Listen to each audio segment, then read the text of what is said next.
ये स्टोरी एक लेडी की है कि कैसे उन्होंने अपनी लाइफ स्टार्ट करी और क्या क्या चीजें उन्होंने शादी के बाद झेली, किस तरीके से वो अपने हस्बैंड से दूर रहना पड़ा उनको, और कैसे अपने लाइफ में अच्छे से चीजें अचीव करी और किस तरीके से अपने लाइफ को जी, अपने बच्चों को पढ़ाया और सब कुछ अपना अच्छे से स्टेबल किया। ये स्टोरी बहुत इंपॉर्टेंट है मेरी लाइफ में, तो मैं आपको शेयर करता हूँ। तो क्या होता है, एक लेडी की शादी होती है, आगरा के वो बिलोंग करते हैं, दिल्ली में शादी होती थी। शादी के बाद इन लॉज का बिहेवियर थोड़ा सा बहुत अजीब था, मतलब उसको अच्छे से ट्रीट नहीं करना। इन लॉज में जो मेजर जो बंदा था ना, वो केवल उनकी नंद थी, उसका कंट्रोल ज्यादा रहता था पूरी फैमिली में। बाकी वो लोग जहाँ शादी हुई उनके 5 भाई थे, सब अलग अलग रहते थे, पर बड़े भाई का इनकम ज्यादा था तो उनकी शादी बड़े लड़के से ही हुई थी उनके, तो हस्बैंड जो थे वो सबसे बड़े थे। तो जो सिस्टर का क्या रहता था कि वो हमेशा ना उसको ह्यूमिलेट करना, उनकी वाइफ को किसी भी तरीके से परेशान करना, किसी भी तरीके से कोई भी इशू मिल जाए बस उसको। और जो हस्बैंड थे वो केवल अपनी सिस्टर की बात ही मानते थे, उनको कोई उसके आगे जाते ही नहीं थे, क्योंकि उन्होंने इस तरीके से कर रखा था उन पे, अपने भाई पे ही तंत्र विद्या ऐसी कर रखी, वो केवल अपनी बहन की ही सुनता था और किसी और की सुनते ही नहीं थे। वो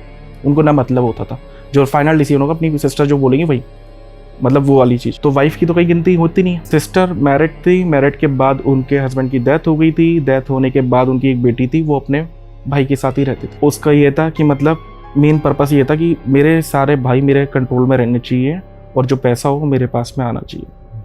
अब इंसान की फितरत होती है सबकी, अपने 5 उंगलियां बराबर नहीं होती, सब अच्छे भी होते हैं, उनमें से एक बुरा भी निकल जाता है। तो जिसकी जैसी सोच है ना, तो वो लड़की थी, वो इस तरीके की थी। उनकी नंद जो लेडी थी है ना, वो हमेशा अपनी अपनी पूजा करती रहती थी। जो भी उनकी मायके में देवी पूछती थी उनकी पूछती रहती थी, उनको हमेशा सिमरन करना, उनको जपना, बहुत पूजा पाठ में रहना। अब ससुराल में गई, वहाँ पे पूजा करने जा रही हैं, तो वो पूजा करें तो वो फूक मार के दीपक बुझा दे, मतलब पूजा ही नहीं करने थे, क्योंकि वो पूजा करेगी तो उनको तो पता है ना कि मैं तो पहले से ये सब चीज़ें करती हूँ, तो मेरी चीज़ें काम नहीं करेंगी, तो वो किसी ना किसी तरीके से रोकना।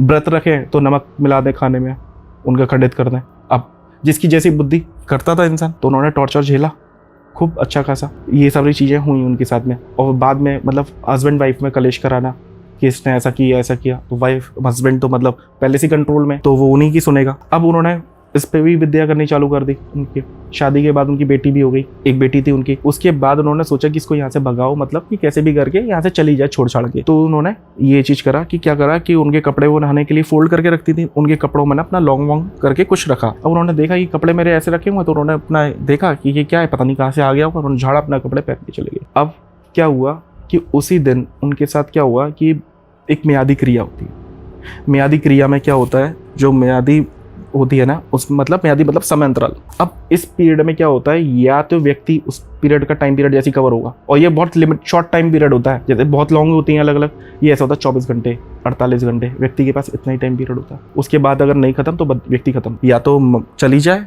जब जय गई नहीं, वो उन्होंने टॉर्चर झेला।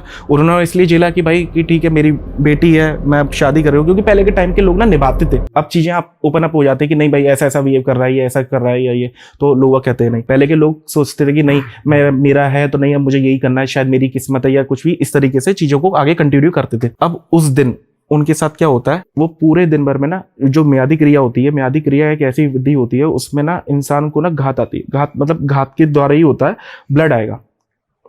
अब चाहे वो मुंह से आए, चाहे वो फ्रेश होंगे तब आए, चाहे वो यूरिन करे, तो उस टाइम पे ब्लड निकलेगा। अब ये दिन भर में उनके साथ ऐसा होगा। इसके सिम्टम्स होते हैं ये वाला। जनरली लोग मुंह से ब्लड आएगा तो थोड़ा सा अवॉइड करते हैं, तो इसलिए ना इस टाइम पीरियड को बहुत ध्यान रखना चाहिए। लोगों को पता नहीं है, ठीक है, क्योंकि वो डॉक्टर को दिखाएंगे ये चीज हो जाती है, टाइम ही निकल जाता है, लोग पास हो जाते हैं, क्योंकि इसमें टाइम पीरियड नहीं है। यहाँ पे ये या तो 24 घंटे या 48 घंटे इस तरीके से की गई है। अब वो जाती हैं दूध लेने, सुबह से उनके साथ में ऐसा 3 बार हो चुका होता है, वो यूरिन के लिए जाते हैं तो उनको ब्लड आने लगता है। अब 3 बार हो जाता है तो वीकनेस इतनी हो जाती है। अब उनको एक वो मिलती हैं अम्मा, मतलब जनरली उनको मिलती रहती है कि बेटा तू आज परेशान लग रही है, मेरे को ठीक नहीं लग रही, तो क्या बात है। कि उन्होंने कहा कि नहीं माताजी मैं ठीक हूँ, कोई दिक्कत नहीं है। नहीं तू परेशान है, कुछ तो दिक्कत है। वो ना अम्मा कुछ भाप गई उन पे, वो उनको तुरंत डायरेक्ट नहीं दूध के बहाने उन्होंने चल चल मेरे साथ चल, तू आज चल चल, वो जबरदस्ती करके लेके चली गई। वो जहाँ लेके गई उनके साधक के पास लेके चली गई। उन्होंने साधक ने देखा, उन्होंने तुरंत बता दिया कि आपके पति पे तो एक तो वशीकरण है, सिस्टर ने कर रखा है। और सिस्टर ने किस तरीके का वशीकरण कर रखा है कि जो अपना पीरियड होता है, पीरियड का कपड़ा जो होता है ना, उसको आमंत्रित करके खिला रखा है। उससे क्या होता है कि वो पूरे तरीके से आदमी वश में हो जाता है। उससे क्या होता है, ये क्रिया ऐसी होती है, वशीकरण का एक पार्ट है इसमें, वशीकरण बहुत ऑथेंटिकेटेड होकर काम करता है, मतलब बहुत ज्यादा। तो ये इसने काम किया अपना, भाई पूरा कंट्रोल में इसलिए चल ही रहा है ऑब्वियसली। उन्होंने कहा कि दूसरा तुम्हारे ये म्यादी चौकी करी गई है, म्यादी चौकी बिठाई गई है और इस वजह से तुम्हारे साथ ऐसा हो रहा है। उन्होंने बोला कि आपको आज ब्लड आया क्या, या तो खांसी में, या फिर उन्होंने यही 3 चीजें उनको पूछी। उन्होंने बोला कि हाँ मेरे को सुबह से आया। तो उन्होंने बताया कि आपको म्यादी क्रिया करी है, आपके पास केवल 48 घंटे का समय था, तो 10 घंटे बीत चुके हैं, तो अब आपके पास इतना ही समय है, तो मुझे इसको उतारा करना पड़ेगा, ये काट करनी पड़ेगी, नहीं तो आप बचोगे नहीं। तो उन्होंने कहा जैसा आपको ठीक लगे करिए। उन्होंने उनसे पैसे वैसे भी कुछ नहीं लिए उन्होंने, अब पता नहीं अम्बा ने की क्या बात थी। तो यही बात आ जाती है, मैं जब बोला ना मैं कि कोई इंसान जपता है ईश्वर को तो किसी भी रूप में आके मदद करता ही है। यहाँ पे उन्होंने बचा लिया, क्योंकि उन्होंने पूजा कभी नहीं छोड़ी कि नहीं करने दी, तो वो मन की पूजा कर रही है, दीपक नहीं जलाने दे रही है तो भी वो बैठी है अपनी, उनका नाम जपना उन्होंने नहीं छोड़ा। तो वो उस तरीके से निकाल के लेके चली गई। यहाँ तक बात खत्म हो गई। उनकी कोख भी बांध रखी थी आगे के लिए कि उनका बेटा ना हो या पुत्र ना हो या कुछ ऐसा, अब आगे बच्चा ना हो, ये तो है ही है, तो बट आगे कुछ ना हो। अब क्या हुआ, वो कहीं गई मंदिर में, आसपास कहीं जागरण हो रहा था, तो वहां पे गई। वहां पे ना किसी पे एकदम से माता आ गई, उनको बोलती मेरी बच्ची बहुत परेशान है, मतलब सबके सामने उन्होंने बोला तेरी कोख बांधी गई है। तो उसी टाइम पे उन्होंने पंडित को बोला ला दे मुझे गोला, और ये गोला जनरली होता ही है, गोला जायफल, उन्होंने 4-5 चीजें उन्होंने बोली, उन्हें दिया हल्का, उन्होंने उसको उतार के मतलब उस पर दे दिया। तो वह जा, उन्होंने बोला कि नवरात्रि की पड़वा को ना मैं तेरी गोद पुत्र से भरूंगी, मतलब सबके सामने बोल के गई वो वहां पे। अब उसके बाद ही उन्होंने मतलब वो प्रेग्नेंट हो गई। अब वो तो एक शॉकिंग उसके लिए वैसी था कि भाई ये प्रेग्नेंट कैसे हो गई, फिर भी नहीं कुछ कर पाई वो। अब उन्होंने तो भाई माता की तो कृपा अलग ही रहेगी ना भाई, उनको जो करना है तो कोई नहीं रोक सकता। जब टाइम पीरियड आया नवरात्रि की पड़वा वाले दिन, उनका व्रत था, पड़वा वाले दिन जैसे उन्होंने व्रत 4 बजे उनको लेबर पेन हुआ, पेन होने के बाद उनको हो गया बेटा। अब बेटा हो गया, वो भी खुश कि माता ने तो बताया था। फिर आगे चीजें चलती रही इसी तरीके से, पर उनका ना चीजें खत्म नहीं हुई, अभी भी वही ह्यूमिलेशन, वही सब चीजें चालू। उन्होंने बीएड बीटीसी दोनों कर रखा था, वहां पे भी वो सोशल वर्कर का काम करती थी दिल्ली में, तो वो चीजें उनकी मैनेज हो जाती थी जैसे तैसे करके, कि मतलब क्रच में रख के, क्योंकि जो सोशल वर्कर काम करती थी तो उन्होंने बोला कि ठीक है आप अपने बच्चों को क्रच में रख दो, तो वहां पे वो नरिश करेंगे, देखेंगे, उसके बाद अपना चले जाओ। तो वो पूरा सपोर्ट करते थे उस तरीके से, क्योंकि हस्बैंड क्या करते तो बिल्कुल सपोर्ट नहीं करना, पैसा नहीं देना ना, कुछ नहीं करना, है ना। अब उनको फैमिली भी करनी है, साथ में भी रहना है। जब बहुत ज्यादा इस चीजें को हो गया ना, तो उन्होंने वो आगरा आ गई कि नहीं अब मेरे बच्चों पर बात आ जाएगी, अब आगे इन लोगों को हो गया तो मैं क्या करूंगी। आगरा आई तो अपनी मम्मी को स्टोरी उन्होंने बताई कि सारी ये ऐसे ये करते थे वैसे। पीछे उनके फादर ने सुन लिया ये चीज। अब फादर की वो लाडली थी, क्योंकि वो उनकी बहुत सेवा करती थी, मतलब फादर जब तक थे वो उनकी बहुत सेवा करती थी शादी से पहले। उनको लगा कि मैंने कहाँ गलत जगह शादी कर दी मेरी लड़की का तो जीवन बर्बाद हो गया। मतलब उनको ऑल ऑफ सडन मतलब सदमा लगा और वो खत्म हो गए, मतलब बहुत ज्यादा हाइपरटेंशन ले गए मतलब अपने लिए। फिर उन्होंने बोला कि अब मैं जा ही नहीं रही यहीं पे, मैं अपना यहीं अपना काम देखूंगी, मेरे को इतना हुनर तो दिया हुआ है। क्योंकि जो उनकी माता जी थी ना, उन्होंने ट्रेन करके रखा था, टेलर का काम, ये काम, खाना पीना, वो बहुत निपुण थी इन सब चीजों में। उन्होंने बोला या तो मैं टेलर का काम डाल दूंगी, बुटीक खोल दूंगी, या फिर मैं अपना ये हलवाई का कुछ भी काम डाल दूंगी, मैं नहीं आऊंगी। अब हुआ क्या इत्तेफाक से कि उन्होंने बीएड बीटीसी कर रखा था, वैकेंसी निकली, ठीक है, पहले वैकेंसी निकलती थी ना, जिन्होंने बीएड बीटीसी कर रखा उस टाइम पीरियड पे अप्लाई किया, हो गया उनका गवर्नमेंट जॉब लग गया। अब वो अपना टीचर एज अ टीचर अपना जॉब करने लगे, बच्चों को अपना पालने लगे, अपना सब कुछ अपने आप सेल्फ मेड करने लगे। अब इस दौरान क्या हुआ कि फिर भी वो लोग नहीं रुके, वो नहीं रुकी उनकी ननद, उनने फिर से उन पे किया जादू। उसमें क्या होता है कि आप पुतले को बना के, आटे पे पुतला बना करके उस पे गर्म तेल से अगर डालते हैं कुछ भी, है ना, जो कपाल होता है ना, सर होता है, उसमें दिए को तपाते हैं, मतलब घी पर तपाते हैं, उस घी को लेके उस पर डालेंगे, तो वो आपको जहां भी आपको करना है शरीर पे, तो वहां पे आपको ऐसा बना देगा कि गांठ सी बना देगा, या कैंसर टाइप से इश्यूज क्रिएट करने के लिए ये उस क्रिया में प्रयोग किया जाता है। उन्होंने ये विद्या उन पे प्रयोग करी। उन पे लेडी पे क्या हुआ कि उनके ना पेट में दर्द होने लगा, उनको एक इंटरनली थोड़ी गांठ सी फील होने लगी थोड़े टाइम में। अब उन्होंने दिखाया डॉक्टर को, फिर उन्होंने ऑपरेशन कराया, फिर भी उनका दर्द तो नहीं जा रहा था, वो रिकवर हो गया, वो गांठ उन्होंने डॉक्टर ने ऑपरेट किया, उसको रिमूव कर दिया, फिर भी उनको ना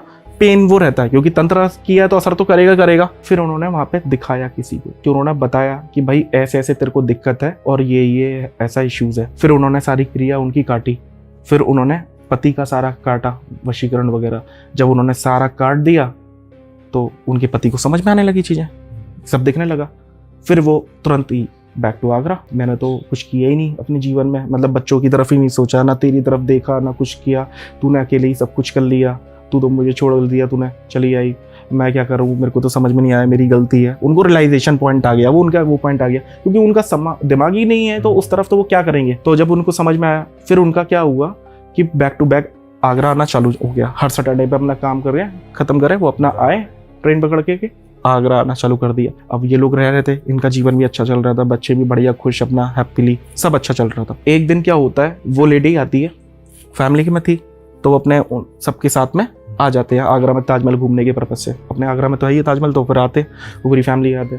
अब जब वो घर पे आई तो उन्होंने देखा कि अच्छा ये इतना सब कुछ, अच्छा ये म्यूजिक सिस्टम इतना लेटेस्ट। उन जो थे उनको म्यूजिक का बड़ा शौक था, तो वो अच्छा म्यूजिक सिस्टम रखना, अच्छा ये करना, तो बहुत क्लासी चीज़ें करते थे वो। तो उसी तरीके से उन्होंने देखा कि इतनी चमक सब कुछ, अच्छा ये यहाँ पैसा लुटा रहा है मेरा भाई, मैंने भी इसका आगरा नहीं आना भुला दिया, तो मेरा नाम भी ये नहीं। उन्होंने क्या किया कि उनका पेटीकोट सूख रहा था, उसमें से नाड़ा निकाल के लेके चलेगी। अब उनके लड़के ने देख लिया ये चीज़, उन्होंने अपनी मदर को बताया कि ये ना ऐसे ऐसे करके गई है। तो उन्होंने बोला कि चल तू ध्यान मत दे, टेंशन मत ले, इतना करने दे जो कर रही है, क्योंकि अब वो सबके साथ में आएंगे तो फिर इतना अवॉइड भी नहीं करते, बनता रिश्ता ऐसा है। अब हुआ क्या, उनके जो पति थे आगरा आना फिर से बंद। अब वो आगरा नहीं आ रहे, बात बीच बीच में कर रहे हैं। और पहले के टाइम पे क्या होते थे कि फ़ोन्स नहीं होते थे, डॉट फोन्स होते थे। डॉट फोन में भी ये होता था कि आपके एरिया में जो अच्छा बंदा है तो वो अपने पास रखता था, उसको फ़ोन किया कि हाँ भाई हमें इनसे बात करनी है, तो उनके यहाँ से एक बंदा जाएगा, वो बुला के लेके आएगा, और फिर वो कनेक्ट करके 10 मिनट बाद फिर से कॉल करते थे, इंतजार करते। तो ऐसे ही होता था चीज़ को। आप मान लीजिए 20 साल पहले की, 20-30 साल पहले की मैं कहानी बता रहा हूँ, कोई ज़्यादा पुरानी भी नहीं है ना। तो ये चीज़ें उनके साथ हुई। होता क्या है कि उनकी कन्वर्सेशन बहुत कम हो जाती है, ना बच्चों से इतना ज़्यादा बात करना, धीरे धीरे आना कम कर देना, फी के लिए सपोर्ट नहीं करना, कुछ भी नहीं करना। मतलब फिर से वही सिचुएशन वहीं पे आ जाती है जहाँ पे वो पहले थी। मतलब अपनी सिस्टर की सुनना, ठीक है ना आना, वो कहते हैं बच्चे याद कर रहे हैं आ जाओ, तो वो नहीं आ रहे कि मेरे पास टाइम नहीं है, अभी नहीं आ पाऊंगा, या ऐसी वो सेम सिचुएशन, यही चीज़ें उनकी चलने लगी। फिर क्या हुआ कि उन्होंने जब ज़्यादा उन्होंने दोबारा से गई कि भाई अभी ये आ नहीं रहे हैं, तो कुछ आप ऐसा करो कि मतलब ये आ जाए, क्या बात है, कुछ ऐसी दोबारा तो उन्होंने हरकत कर दी है। उन्होंने बोला कि देखा, उन्होंने बताया कि हाँ इन्होंने किया, उन्होंने फिर दोबारा से उपाय करवाया, उसका समाधान कराया क्रिया का, तो दोबारा से उन्होंने काट किया, तो फिर से वो आना हुआ। इस बार आना हुआ ना, तो कपड़े लेके आए अपनी बेटी के लिए, बेटे के लिए भी लेके आए। बेटी के जो कपड़े में ना उन्होंने जो लेके आए वो चले गए, ठीक है, संडे को अपना। उसके बाद बेटी ने कपड़े पहने मंडे वाले दिन ट्राई करने के लिए। अब जब पहनते ही उसके पेट में दर्द चालू, पेट में दर्द इतना चालू कि एकदम चिल्ला के कि भाई मेरा पेट में दर्द हो रहा है, पेट में दर्द हो रहा है। आसपास के लोग इकट्ठे हो जाते थे ना, पहले ऐसे ही होता था। तो आके तो पंडित जी थे, उन्होंने क्या करा कि गायत्री मंत्र का जाप करके गंगा जल लेके उस पर छींटे मारी लड़की पे। वो एकदम से चिल्लाई, करा दिया अपनों ने मारने के लिए, और इतना बोल के फेंट, मतलब जो भी चीज़ थी वो बोल करके वो चली गई। फिर उन्होंने बोला कि किसी को दिखाओ, तब उन्होंने फिर दोबारा से दिखाया, तो उन्होंने बताया कि उनको बोला उन अंकल ने कि लाली इस जो कपड़े आए हैं ना जाके, तो मतलब उनकी लैंग्वेज ऐसी थी ना कि जाके कपड़े आए हैं, बाह में कछुआ ऐसा लगा के भेज दो है ना, कि वो उस पर पूरा असर कर गया है मारने के लिए। तो वो कुछ लगा के भेजा, अब वो खुद तो आई नहीं, वो ये करके चली गई। अब फिर उनको इलाज कराया। फिर उन्होंने अपने पति को बोला कि भाई ऐसे ऐसे ये तुम्हारी सिस्टर ये ऐसे ऐसे कर रही है, तो वो कहते हैं कि नहीं तू फालतू की बेकार की बातें कर रही है, ये तुम्हारा यही रहता है। मतलब इस तरीके से लथाड़ करके उन्होंने डिनाई कर दिया। अब भी बात नहीं भरी, मियादी चीज़ें भी सब कुछ हो गया। फिर उन्होंने बोल दिया कि देखो वो नहीं आनी चाहिए घर पर, कि मैं गेट भी नहीं खोलूंगी अगर तुम्हारी बहन आ गई तो, है ना, अब मेरे को कोई मतलब नहीं है, साफ वो आनी नहीं चाहिए। उसके बाद फ़ोन आते वहाँ से कि तुम्हारे पति सीरियस है, मुंह देखना है तो देख जाओ। अब भाई किसी को आएंगे तो उन्होंने भी अवॉइड कर दिया कि ये ऐसी करेंगे, फिर से परेशान करेंगे, मेरे साथ ऐसी करते हैं। उनकी माता जी थी, उन्होंने कहा कि बेटा चली जा, चल ऐसा टाइम है, क्या पता हो ऐसा, तो फिर क्या से करेगी। तो उनकी बात सुन के उन्होंने कहा चलो भाई चली जाती हूँ। कि बैक टू बैक फ़ोन आ रहे थे कि भाई सीरियस है, तबीयत देख ले, खराब है, मुँह देखना है तो देख जाओ। तो आदमी सोचता ही है ना इस तरफ, तो वो फटाफट से वो चले गए दिल्ली, बैक टू दिल्ली गए।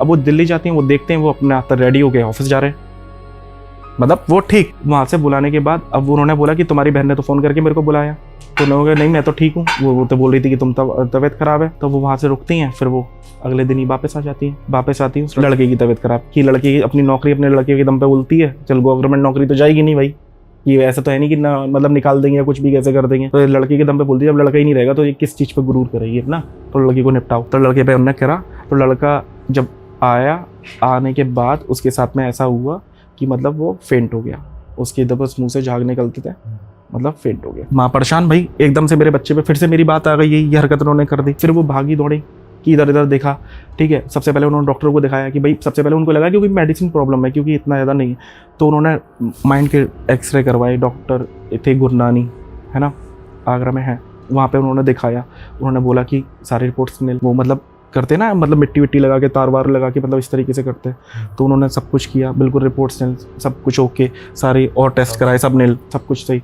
बच्चा बस वही करता है, बस पूरे दिन बस सोता रहता है, मुँह से झाग निकालता रहता है। फिर वो अगेन वो नहीं पे गई कि यार अब तो यही होगा। फिर उन्होंने काटा। फिर अंकल ने उनको बोल दिया कि बेटा देख, तेरे को जीना है ना, और अपने बच्चे को सलामत जाती है, तो वो चाहे मरे चाहे जिए, तू जा मत, और ना छोड़ कटवाने की, क्योंकि वो तो करवा के करती रहेगी, तू यहाँ से करवाएगी, नहीं तो फिर मैं तो ऐसा कर दूँ कि मैं उस पर करके तो उसे यहाँ पे ले आऊँ। तो उन्होंने बोल दिया कि नहीं ऐसा मत करो, पति तो मेरा ही फंसेगा, यहाँ से मैं कराऊँ, वहाँ से वो करेगा, तो भिड़ेगा तो पति भी दिक्कत होगी ना। तो मेरे को कुछ नहीं कहना, वो अपनी ज़िंदगी में खुश रहे, मेरा नसीब यही है, तो मैं अपने बच्चे हैं, मैं अपने अच्छे से पाल लूँगी। इसके बाद उन्होंने ये कर दिया कि भाई अब मेरा कुछ भी मतलब नहीं है, अब मैं जाऊंगी नहीं वहाँ पे। उन्होंने बोला कि जिंदा रहना है तो अपने बच्चों को पालना है। जो अंकल थे जिन्होंने उनको दिखाया, यहाँ से जाना नहीं, तभी तुम बच्चे रह सकते हो, तुम्हारे बच्चे, नहीं तो सबसे ये लड़के को खो दोगे तुम, नहीं तो ऐसे तो नहीं चल पाएगा। फिर उसके बाद से वो ना गई ना आए। अब वो जब उनका बीच में मन करता था हस्बैंड का तो वो आ जाते थे, पर उनका हमेशा से कलेश, उनका वो चीज़ें चालू था। बीच में उनको मौका मिलता था तो वो कटवा देती थी, बस ये कहती थी तुम वहाँ पे रहो, अपना ये करते रहो। धीरे धीरे उन्होंने अपने बच्चे पढ़ाए, अपना सब कुछ किया, पर इन सब चक्करों के चक्कर में अपना अच्छे से बच्चों को पढ़ा लिखा के सब अच्छे खड़े कर दिए, अच्छी जगह शादी कर दी लड़की की भी, लड़के का भी। ये अपना मतलब अच्छे से पढ़ लिख के सब कुछ हो गया, उन्होंने किया, और वो लड़का मैं हूँ।